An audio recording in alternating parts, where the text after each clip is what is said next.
Problem terjadi ketika skala industri sawit membesar secara masif dan mendorong terjadinya pembukaan lahan yang mengorbankan hutan.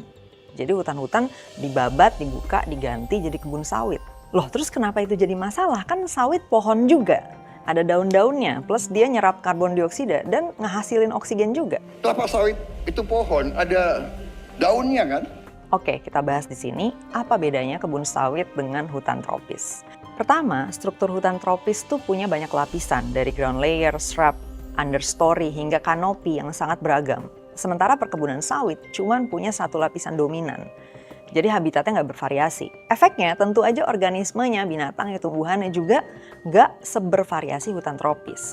Keragaman yang lebih sedikit menghasilkan ekosistem yang totally different, makanya dia nggak bisa gantiin peran hutan, hanya karena dia pohon juga. Kedua, hilangnya variasi organisme itu juga datang dari monokultur sawit itu sendiri. Berbagai spesies yang biasanya hidup di hutan nggak bisa bertahan di lingkungan yang homogen kayak gitu. Ketiga, sawit itu ngelepasin uap air yang jauh lebih sedikit ke atmosfer dibanding hutan.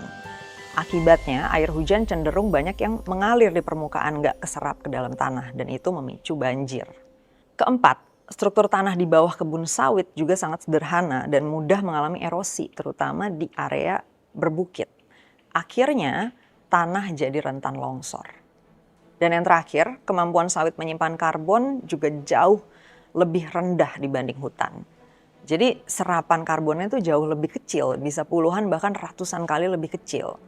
Sedangkan kita butuh banget perangkat ekosistem buat penyerap karbon yang kita hasilkan dari bernapas, berkendara, beraktivitas industrial, dan lain sebagainya.